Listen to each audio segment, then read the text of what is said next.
පුංචි කාලේ නම් කියන ගැටලුවක් තමයි මේ පරිසරය හැදෙන්නේ කොහොමද?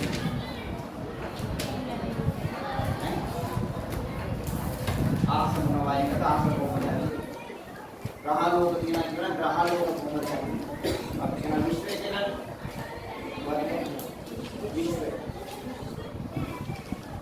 දැන් විශ්වය මොනවද කියන විශ්වය?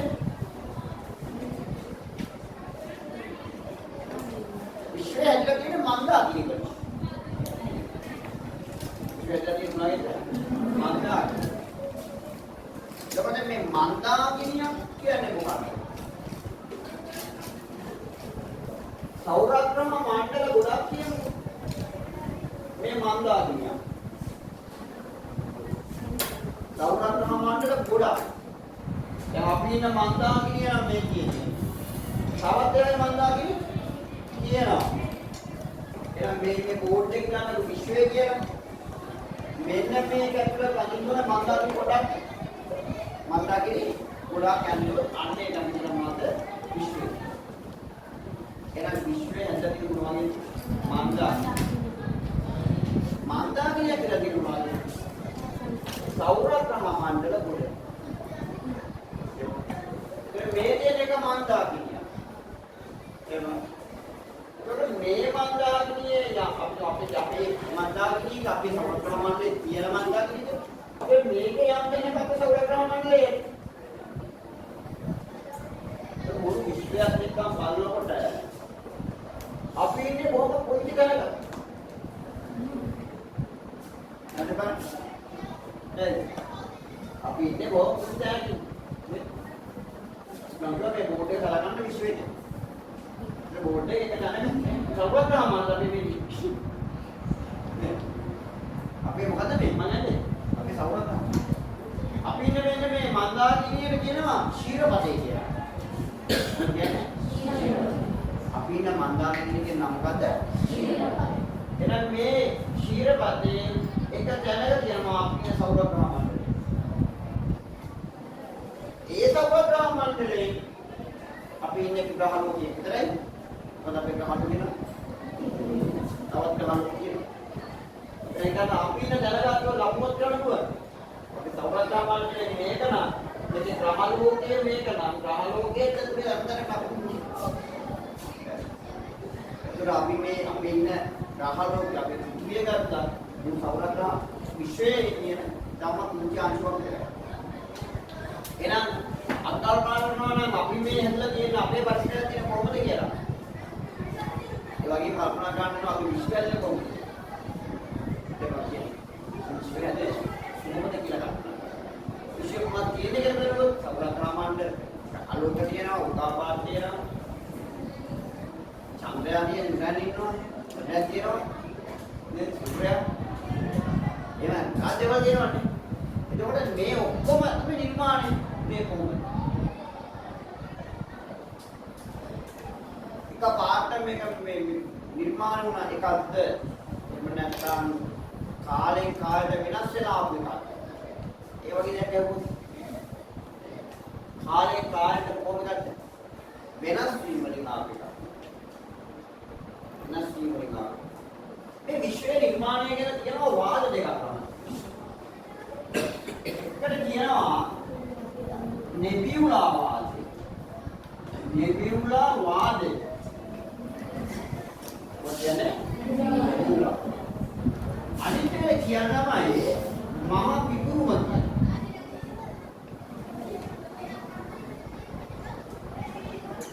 වර්තමානයේ පිළිගන්නේ මොකක්ද කියලා මේකට සම්බන්ධ කියනවා මේකට දැක්කම අපි කියන්නේ විශ්ව නිර්මාණ වූ ආකාරය කියවෙන වාදය මේක නෙමෙයි මේක යනවා අපේ විතර තමයි මේක නිර්මාණය වෙන්නේ. ඒක මේක අහලා නැහැ මේක යනවා අපේ විතර තමයි මේක නිර්මාණය. ඒ නිසා අපි කියනවා අපේ විශ්වයේ නිර්මාණය අද විශ්වයේ නිර්මාණය වූ ආකාරය පැහැදිලි කරන වාදය මොකද්ද? මහා පිටුම. ඒක තමයි විශ්වයේ නිර්මාණය කියලා පිළිගන්නේ. ඒ විශ්වයේ නිර්මාණය කියලා කියන්නේ අපේ පෘථිවියක් තුළ වෙන්නේ නිර්මාණය වෙනවා. පැහැදිලි කියන්නේ කුටි වේතු තවරකන මණ්ඩ මානවා අනිත් තීර මණ්ඩ අනිත් කියන දහනෝක සියල්ල මානේ කර්ම පැහැදිලිද මොකද ඒ වාදේ නම් මහා පිටුරුම බලපෑම් මාර්ගය කියන්නේ හරි මෙන්න මේ විදිය තමයි අපේ කුටියේ විශ්ව නිර්මාණවා කියලා කියවෙන්නේ දැන් මේ විදියට අපිට අපේ අපි ඉන්න පෘථිවි නිර්මාණ වුණා කියලා. දැන් කල්පනා කරමු. ඒ හැදිච්ච පෘථිවියමද මේ කියන්නේ. ඊට වඩා වෙනස් වෙලා තියෙන්නේ. නෑ වෙනස් වෙලා. මහා විද්‍යාවේ පස්සේ දැන් අපි හැදිච්ච මේ පෘථිවියම තේරෙනවනේ. ටක්කර තේරෙනවනේ. ඊට පස්සේ ළමයි හැදිච්ච පෘථිවියක් තියෙනවා. ඒ පෘථිවිය මේ වෙනකොට ගොඩාක් වෙනස් වෙලා. දැන් ඒ ටිකෙන් වෙනස් වෙලා අවුරුදු බිලියන 4.5 බිලියන බිලියනත් නෙවෙයි බිලියන 4.5කට පෙර තමයි පෘථිවිය හැදුනා කියලා කියන්නේ. අවුරුදු බිලියන 4.5කට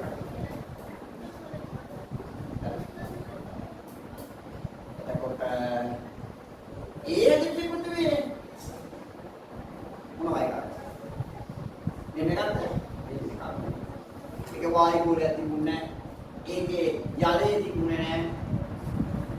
ඒක හරියට කිව්වොත් ඉනි ගොඩක් වගේ. රත් වෙච්ච යකඩ ගෝලයක් වගේ තිබුණේ. අල්ලන්න බැරි මට. අන්නේ ඉනි ගෝලයක් වගේ හැදිච්චා. දැන් ජීවිත කියන කොහොමද? ජීවිත නෙමෙයි. මේක ටික ටික වෙනස් වෙනවා. අවුරුදු බිලියනයක් විතර යනවා ඊට පස්සේ. ඒ කියන්නේ අදට බිලියන 3.5කට පෙර තමයි ජීවිතේ කියලා. එහෙනම් අවුරුදු කොච්චර කාලයක් ජීවිතේ තිබලා තියෙනවද? ජීවිතයක් නේද? අවුරුදු බිලියනයක් විතර. කාලයක්ද? අවුරුදු බිලියනයක් විතර තියෙනවා ජීවයක් නෙමෙයි. මේ කාලේ මොකද උනේ? ආරම්භයේ මොන වගේද තිබේ? ගිනි ගෝලයක් වගේ තිබුණේ. මේ අවුරුදු බිලියනය වගේ කාලය යනකොට ඉවර ප්‍රධාන මිනිස් තමයි මේක සීතල වෙන්න පටන් ගන්නවා. ටික ටික සීතල වෙන්න පටන් ගන්නවා. මහා විපුලේ පස්සේ ඇත්තේ කරේ දැන් තියෙන ටික ටික මොකද වෙන්නේ? සීතල වෙවි යනවා. ඒකම ක්‍රමයෙන් හැදෙනවා ළමයි වායු ගෝලය, ජල ගෝලය, පස්සට සියල්ල නිර්මාණය වෙගෙන යනවා. උඩ කාලය නෙවෙයි. උඩ කාලය නෙවෙයි. අවුරුදු කොච්චරද? බිලියනයක් විතර යනවා. දැන් ඒ කාලේ ඇතුළත තමයි මේ සියල්ල නිර්මාණය වෙන්නේ. ඒ කාලේ මොනවද වෙන්නේ කියලා ඇහුවොත්. ඒ කාලේ මොනවද වෙන්නේ? මම කිව්වේ සීතල වෙනවා. දැන් අද පෘථිවිය බලන්න. අදේ මුතුන්ද? අද පය කාලා අපිට පුළුවන් ජීවිතේ ඉන්න පුළුවන් පරිසරයක් තියෙනවනේ. හැබැයි මේ පෘථිවිය හැමදැනම එහෙමද? නෑ. අපිට කියන්න තියෙනවා පෘථිවිය විශ්වය. නේද? ඉස්තර කියා තියෙනවද? කොටස් කියන බෙදනවද? තුනකට බෙද. උඩින්ම තියෙන පය කාලේ දැන් දෙකක් මේ කොටස කියන පක් කියලා. කබොල්ද ප්‍රාවරණයද හරේ. කබොල් ඊට පස්සේ ප්‍රාවරණය ඊට පස්සේ හරේ. හරේ මොනවා වගේ? ලෝදිය කියන ලාවතිය ලෝදිය කියන්නේ මත ලාවා කියන මත බැක්මන් කියලා කියන්නේ. ඒ වගේ අධික උෂ්ණත්වය සියලු සංඛ්‍යාක 5000ක් විතර අධික උෂ්ණත්වයක් තියෙන සූර්යාගේ මත උෂ්ණත්වය වගේ. දැන් අධික උෂ්ණත්වයක් තවමත් පෘථිවි අභ්‍යන්තරයට ඇද්ද තියෙනවා. එහෙනම් තවත් දුරටත් මේ පෘථිවි මොකද වෙන්නේ? කාලෙන් කාලෙ මොකද වෙන්නේ? සීතල වෙන්න තියෙනවා. ඒවන් කියන එක. සීතල වෙන්න යනවා. පිළිගන්නවා විතරනකොට ඒවනේ දුරට එන්නේ. ඒවනේ. හරි. හරි. එතකොට අවුරුදු බිලියනයේ කාලය ගන්නකොට මෙන්න මේ බිලියනයේ කාලේ ළමයි වායු ගෝල නිර්මාණය වෙනවා. වායු ගෝල නිර්මාණය කොහොමද? මේ පොළවේ තියෙන මූලද්‍රව්‍ය. අතරක් තියෙනවනේ. යකඩ. තාඹ, ඇලුමිනියම් වගේ ලෝහ. ඊට අමතරව දැන් මූලද්‍රව්‍ය කියලා ගත්තාම මූලද්‍රව්‍ය 100 ගණන් තියෙනවා. මේ මූලද්‍රව්‍ය අතුරු වෙන ප්‍රතික්‍රියාවල ප්‍රතිඵලයක් විදියට වායු නිදහස්. මේ කාලෙත් දෙන්නේ. අන්නේ වායු වලට ඇවිල්ලා තමයි මොකද හදන්නේ? වායු මූලයක් හදන්නේ. ඒක පෘථිවිය වටා මොකද්ද හැදෙන්නේ? හැදෙනවා මොකද්ද? වායු මූලයක් හැදෙනවා. ඉතින් වායු ප්‍රතික්‍රියා මූලද්‍රව්‍ය ප්‍රතික්‍රියා කරලා වායු නිදහස් වෙන අන්න වායු මූලයක්. ඔය ආරම්භක වායු මූලයේ ඔක්සිජන් තිබුණේ නෑ නම. ඔක්සිජන් වායුව නැත. දැන් ඔක්සිජන් වායුව තිබුණේ නෑ. කල්පනා කරන්න පුළුවන් ඔක්සිජන් වායුව තිබුණේ නැත්තම් ජීවිතේ ඉන්න පුළුවන් නේද? බෑ. එහෙනම් වායු වල තිබුණා කියලා ජීවිතේ ඉන්න පුළුවන් කමක් තිබුණාද? මේ නෑ. දැන් තිබුණේ නෑ. එහෙනම් ඔක්සිජන් ලැබෙන්නේ වායු. ඔක්සිජන් ලැබෙන්නේ නැත්තේ කොහොමද? තමයි මේකේ වායු වල ඔක්සිජන් ලැබෙන ක්‍රමය තමයි ජීවේ නිර්මාණය වෙලා ජීව නිර්මාණය කරලා ජීව නිර්මාණය වෙනවා කියන්නේ කලිනේ මේ අත්‍යකේ මම කියන්නේ ජීවේ නිර්මාණය වුණාට පස්සේ ශාක හැදෙනවා කියන්නේ ශාක වායු වල ඔක්සිජන් දාන්නේ දැන් මේ ශාක වායු වල මම දාන්නේ එහෙනම් මේ ප්‍රභාසංශ්ලේෂී ශාක නිර්මාණය වුණාට පස්සේ මේ ශාකත් යනවා මුල්ම කාලේ ශාක මේ වගේ නෑ ඒකට වෙන්නේ ප්‍රමාණය තමයි පුරා ජීවින් සලන්නේ ඒකෙන් තමයි ප්‍රභාසංශ්ලේෂී ජීවි කියලා කිව්වොත් ඒ කියන්නේ ආහාර නිපදවන ජීවි එතනට පස්සේ තමයි අන්න වායු වලට ඇදෙනවා මොනවද ඔක්සිජන් එන ආරම්භක වායු වලේ නැති වායු මොකද ඔක්සිජන් ජීවිතේ ඕන වායු මොකද ඔක්සිජන් තිබුණාද තිබුණේ නැහැ හැබැයි ප්‍රභාසංශ්ලේෂී ජීවි නිර්මාණය වෙනකොට අන්න වායු වලේ මොනවද කියන්නේ වායු නේ ඒක ගන්න පෘථිවියේ තිබුණු මම කියන්නේ වායු වලේ විවිධ වායු නායක කොහමද පෘථිවියේ තිබුණු මොනවා ප්‍රතික්‍රියාවල මූලද්‍රව්‍ය ප්‍රතික්‍රියා වායු වල නිර්මාණය ඒ වායු වල නැති මොනවද ඔක්සිජන් වායු මොන කාලෙද ජීවයක් ඇදිලා ප්‍රභාසංශ්ලේෂී ජීවි නිර්මාණය වුණාට පස්සේ ශාක රෝගය ආරම්භ නිර්මාණය වුණාට පස්සේ තමයි අන්න ළමයි වායු වලට ලැබෙනවා ඔක්සිජන් එහෙනම් ආරම්භක පෘථිවියේ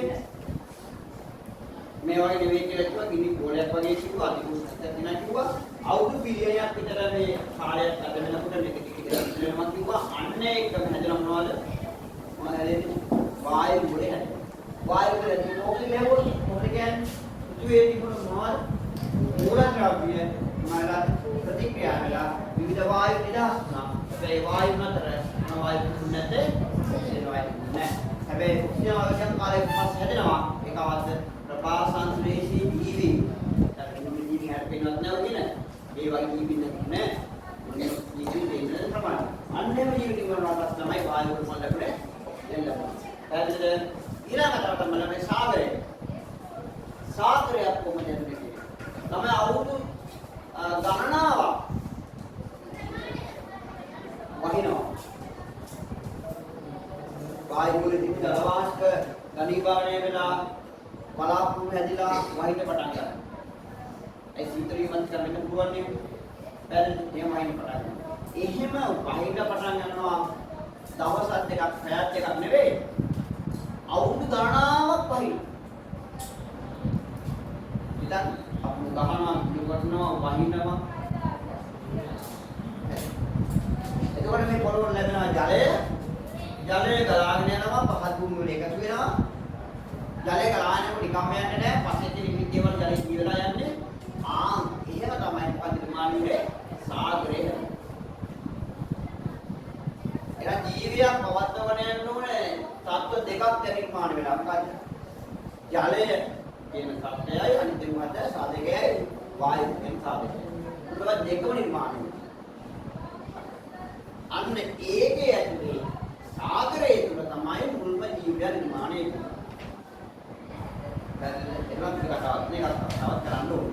එතකොට මම කියනවා මේ අපේ මේ පෘථිවිය නිර්මාණය වෙනකොට මේක එකපාරට නිර්මාණය වුණ එකක් නෙවෙයි මේ පරිසරය. මේ පරිසරය වල මේ පරිසරයත් එක්ක මේ අපි කතා කරන ඌම ඒ තමයි මොකද්ද විශ්වය. දැන් එකපාර නිර්මාණය කරන්නේ මේ ටිකෙන් ටික හැදුණු එකක්. එතකොට පෘථිවියේ නිර්මාණය ගැන කියන වාද දෙක මේක. පෘථිවියේ නැත්ද උපත. පෘථිවියේ නිර්මාණය උපත. පෘථිවිය විශ්වයේ හරිද? මොකද වාද දෙක? නෙබුලා වාදය මහා විපුලම. ඊට පස්සේ පෘථිවියේ ජීවය නිර්මාණය වුණා කියන එක. ඒක වාද වන හතරක් තියෙනවා. වාද හතරක්. ඒ වාද හතරේ පිළිගන්නේ එක වාදයක්. ඒකේ වාදේ පිළිගන්නේ හේතුව ළමයි ඒ වාදය විද්‍යාත්මකව පරීක්ෂණ වලින් ඔප්පු කරන්න පුළුවන්. එතකොට පිළිගන්න. නිකන් කිව්වොත් පිළිගන්නවා. නේ? ඒක පිළිගන්නේ ඒක ඔප්පු කරන්න පුළුවන් නේ පිළිගන්න. විද්‍යාගාරයක පරීක්ෂණාත්මක ඔප්පු කරලා තියෙනවා නම් ඒක වාදයක්. ජෛව රසායනය පිළිබඳ ජෛව රසායනික පරිණාමය පිළිබඳ වාදය. ඒක තමයි ළමයි පිළිගන්නේ. නැත්නම් එකේ කතාවක් තියෙනවා තව. තව එකේ කතාවක් තමයි මේක දෙවියන් වහන්සේ විසින් නිර්මාණය කරා කියන එකපාර. මැව්වා කියන.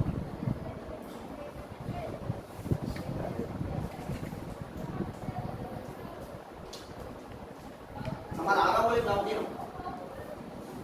හැබැයි ඒක විද්‍යාත්මකව පිළිගන්නේ නැහැ. යාලේක විශ්වාසයක් තියෙනවා. සර්ව බලදාන දෙවියන් විසින් මේ විශ්වයේ මේ ජීවය මේ යයි විවිධත්වය නිර්මාණය කරා. ආයෙත් කියනවාමයි ස්වයං ඉපේන ජීවි හැදුණා කියන්නේ. ස්වයං සිද්ධ ඥානවාදී. අරක මෑවුවාදී. විශේෂ මෑවුවාදී. අන්තිමට ස්වයං සිද්ධ ඥානවාදී. ඉබේම ජීවිත හැදුණා කියන්නේ. සමහරට ඔයාලා ඒ කාලේ කියනනම් විශ්වාස කරයි. කොයි වගේ දේවල්ද? කොහමද? දැන් මේ පැටව ඉන්නවා අපි දකිනවා අර කොළරඩු වාස්සේ කඩදාසි කැපරිත් එක්ක මේ පැටව ඉන්නවා. කාලයක් ලාජ් කරලා තිබුණ නැත්නම් ලාජ් කරන දවසට ඇතුලේ පොඩ පොඩක් අස්සේ මේ පැටව ඉන්නවා. ඔයගොල්ලෝ ඒ කාලේ කියන සමහරට විශ්වාස කරයි කොහමද? මේ පැටව මේ කොළවලින් හැදෙන්නේ නැහැ. ඉබේම හැදෙනවා වගේ අජීවී දේවල් වලින්. දැන් අර කුණු වෙලා යන මස් වලින් පළතුරු වලින් ආහාර වලින් තමයි පාණුවාන් හැදෙනවා වගේ දෙයක්. අපි දන්නවා. අපි දන්නවා අද නම් කොහොමද වෙන්නේ නැහැ කියලා. හැබැයි එදා මිනිස්සු මේක විශ්වාස කරේ නැද්ද? විශ්වාස කරා. විශ්වාස කරා. දැන් එදා මිනිස්සු ඒක විශ්වාස කරා. ඒ කියන්නේ මේ ජීවීන් හැදෙන්නේ අජීවී දේවල් වලින් ඉබේම හැදෙනවා. දැන් මොනවද දන්නේ විදියට ජීවීන් හැදෙනවා නේද? එහෙම හැදෙන්නේ නැහැ. ජීවියෙක් හැදෙන්න මොකද ඉන්න ඕනේ? ජීවියෙක්ම ඉන්න ඕනේ. අර අණුව හැදෙන්නේ මස් වලින්ද? නෑ, කුණු වෙලා යන මස් වලින් නෙවෙයි. ඒ මතට එන කවුද? මැස්සන්. මැස්සෝ විතර දාලා කාලා බීලා ඉතින් අපි තේම කොටන ගිපම් කාලා බීලා දාලා පැටව කඩගන්නේ. මැස්සෝ තේමයි අර කුණු වෙලා යන මස් කෑල්ලකට ඇවිල්ලා ඒවත් ආයත ගන්නවා තව දේවල් කරනවා විතර දානවා ඒක ඔක්කොම වැඩි කර තමයි යන්නේ. ඒ නැස්සගේ විතර පුරලා දාලා අන්න පැටවෙන්න කීතු වෙන අපි දකිනවා මම මෙන්න පණු වෙවිලා පස් කෑලි පණු වෙවිලා දෙමෙන්න. ඔකලම විදේරුවන්නේ. ඔය කතාව විදේරුවා. මෙන්න මේවා සාක පරීක්ෂණයක් අපිට පුළුවන් ඉඳා ගන්න. තමයි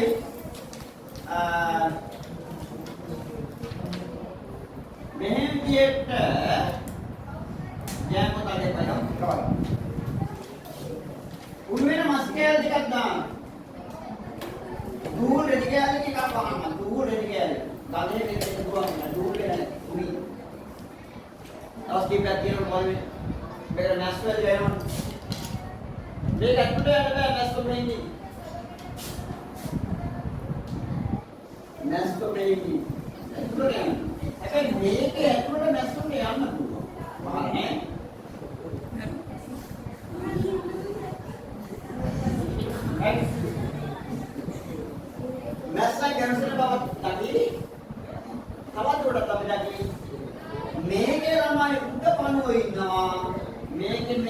පණුව ඉන්නවා. දෙන්නාද මෙතන පණුව ඉන්නවා. මේ කෑල්ල තුල පණුව නැහැ. එන මේ මස් කෑල්ල පණුව ආයේ කොහෙන්ද? මැස්සන් නිසා. ඒවත් කියන්නේ. මස් කෑල්ලෙම පණුව වෙනවා නම් මේක දෙන්නද? මේ එහෙනම් මේ පණුව හැදෙන්නේ මස් කෑල්ලෙන්ද? නෑ. කොහෙන්ද මේ? මැස්සන් දාපු විතරද? අපි කියන ස්වයංසිද්ධ ජනනවාදයේ විනදාන. ස්වයංසිද්ධ ජනනවාදයේ මොකද කරන්නේ? විනදාන. ලුයි පාස්ටර් විද්‍යාඥයාගේ නම ලුයි පාස්ටර්. වෙන විද්‍යාඥයෙක් වැඩි කරන්නේ. එලා අපි ගාම ස්වයංසිද්ධ ජනනවාදයේ පිටදෙමු විද්‍යාඥයා කවුද? ලුයි පාස්ටර්. මේ මොහොමඩ් ආවගේ ඒ ස්වයංසිද්ධ ජනනවාදය අද පිළිගන්නවද? පිළිගන්නේ නැහැ. මම දැන් කවුරුත් පිළිගන්නේ නැහැ. විශේෂම වූවාදේ කියලා කියන්නේ දෙවියන් විසින් මැව්වා. පිළිගන්නවද විද්‍යාත්මකව පිළිගන්නේ නැහැ. හැබැයි සමහර ආගම් අදහන අය මේක ආගමක් පිළිගන්න පිළිගැනීමක් තියෙනවා. ඒක තාන්ති දාන්න බෑ අම්බර් කියන්න බෑ. කියන්නවා කියන්නේ කියන්න බෑ. ඒකේ පක්ෂයෙන් අදහන ආගමත් එකක් ගැටල තියෙන එක යනවා. එහෙම හිතනවා.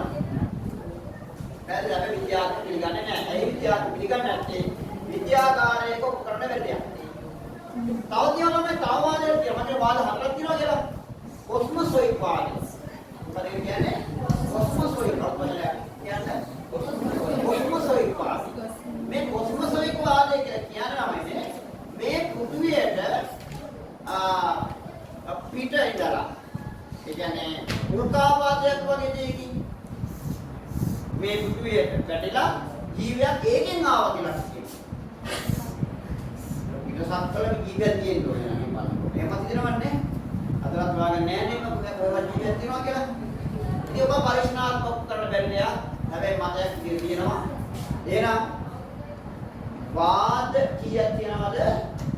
වාද කීයක් තියෙනවද? හතරක් තියෙනවා. මොකද වාද හතර අපෝ කියන්නේ? විශේෂම වාදය, ස්වයංසිද්ධ ජනවාදය, කොස්මොසොයික් වාදය, ජෛව රසායනික පරිණාමය පිළිබඳ වාදය. දිග වාද. අවසානයේදී ඒක තමයි පිළිගන්නේ. ඇයි ළමයි ඒක පිළිගන්නේ? ඒක ළමයි විද්‍යාත්මකව ඔප්පු කරලා තියෙනවා. විද්‍යාගාරයත් පරීක්ෂණ කරලා ඒක දීගේ කට ගන්න පුළුවන් කියලා ඔප්පු කරලා තියෙනවා. දැන් අපි කතා කරන්නේ අන්නේ වාදය ගැන. මොන වාදය ගැනද? මොන වාදය ගැන? ජෛව රසායනය පිළිබඳ පරිණාම වාදය. අපෝ කියන්නේ වාදේ නම?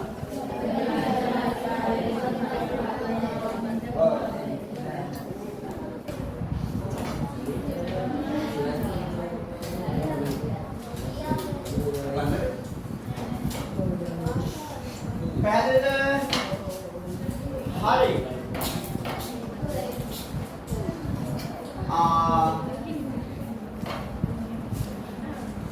එළමයි කතා කරලා බලන්න. ඉස්ලාම මේ ජීවයක් හැදෙන්නේ. මොකද උනේ? අපි මෙතන එහෙම දෙන්නේ. මේ දෙන්න උත්සාහ කරන්නේ.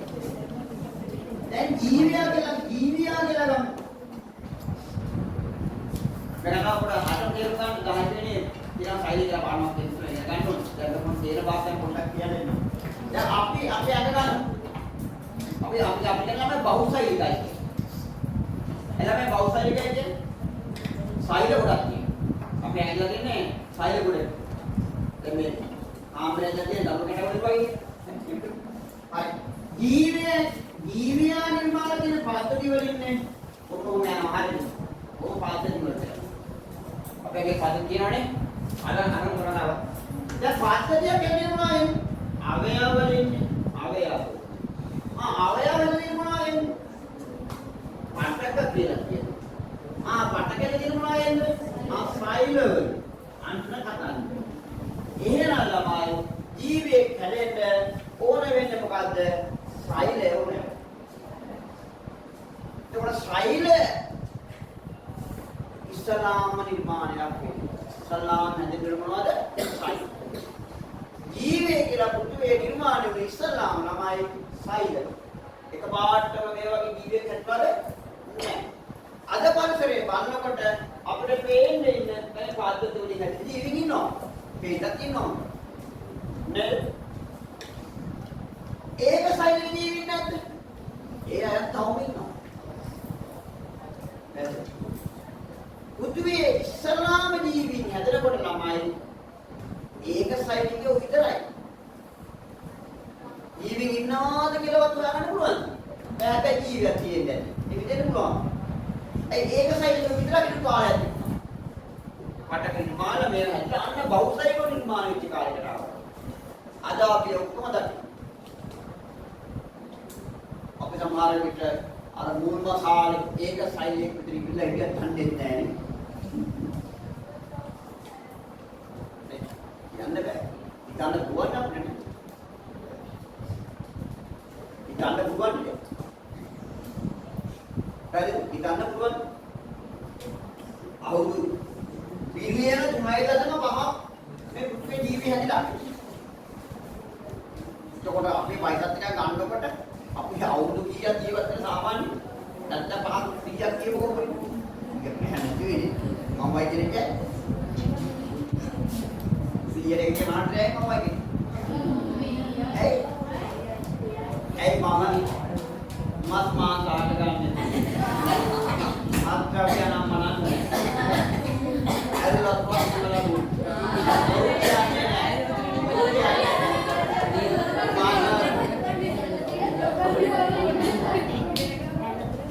කිසිදුරක් රසායන කාර්ය කරන්න ගෙවත් ඒ වගා කර මාට මේ සැකයක් නැති ආහාර විතරයි ගන්න. මමනේ ඔයාලා කොහමද හැම දෙයක්ම ළමයි වහ ගන්න.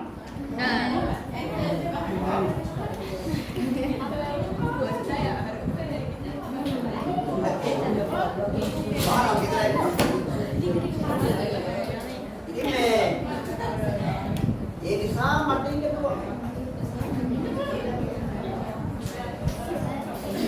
ආහාරලාගෙන අවුරුදු 50 යනකොට බලකට ගන්න. දැන් තමයි ඉන්න බෑ. ආමාරේ බැලුම අතර මම දැන් උඩට උඩ. උඩ ගන්නවා. ඉන්න බෑ. මේක බලාගන්න මේ කරුව. ඉන්න බෑ. අයගේ සිමන හයියක් නෑ. කවුරුත් සම්බන්ධ කවන්නේ. ටික වෙලා යනකොට මේක බදාගන්න. ඉතින් නම් අර පොත් කරුවා. මේක නෑ නේද? ළමයි මුලින්ම ළමයි සෛලයක් හැදෙන්නේ. ඊළඟ ළමයි කල්පනා කරනවා මේ සෛලයක් හැදෙන්න මොනවද ඕනේ කියලා. ළමයි මේ සෛලයක් හැදෙන්න ඕනේ ළමයි අණු කියලා. සංයෝග. අණු කියන ළමයි සංයෝග.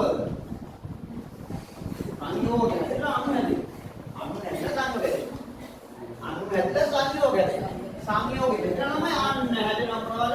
සෛලය. මොන සංයෝගය? කාබෝහයිඩ්‍රේට්, ප්‍රෝටීන, ලිපිඩ, නියුක්ලික් ආම්ල ඒවා කියනවා. ඒව හැදෙන්න නමයි සංයෝග. මොන සංයෝගය කියන්නේ මූලද්‍රව්‍ය කියලා කියන්නේ ඒවා දන්නවද? දැන් අපි මූලද්‍රව්‍ය ගොඩාක් තියෙනවනේ කොහෙද? සාගරේ. දැන් මේ සාගරේ ළමයි මේ මූලද්‍රව්‍ය එකතු වෙනවා. අණු හැදෙනවා, සංයෝග හැදෙනවා. අන්න ළමයි සංයෝග වලින් සෛලය. සෛලයක් හැදෙන්න මොනවද ඕන වෙන්නේ? සංයෝග. සංයෝගයක් හැදෙන්න මොනවද ඕන වෙන්නේ? අණු. ජල අණු කියනවා. ජල අණු එක තමයි ජලය හැදෙනවා. දැන් ජලයේ පෙවුමට අණු වෙනවද? අණු වෙන්නේ නැහැ. ඒව තමයි සංයෝග. කාබෝහයිඩ්‍රේට්, ප්‍රෝටීන, ලිපිඩ, නියුක්ලික් ආම්ල අන්නේම සංයෝග. ඒ සංයෝග වල එනවා මෙහාට. ඒ සංයෝග හැදෙන්න මොනවද ඕනේ? අණු ඕනේ. අණු හදන්න මූලද්‍රව්‍ය කියන්නේ. කාබන්, හයිඩ්‍රජන්, ඔක්සිජන්, නයිට්‍රජන් ඒ වගේ. අන්න ඒ ඔක්කොම තිබුණු තෝතන තමයි මොකද්ද? සාගරය. සාගරය ළමයි ජලයට එක්කලාම එකතු වෙනවා. අන්න එක තුළ ළමයි සංයෝග හදනවා, අණු හදලා සංයෝග හදනවා. සංයෝග වල බලන්නේ. අන්න හැදලා මොකද්ද? සෛලයක්. නැත්නම් ඒක සෛලයක්. ඊට පස්සේ කාලේ කාලයක ටික පරිණාමය වෙලා වෙනස් වීමලා නිර්මාණය වෙනවා බෞද්ධ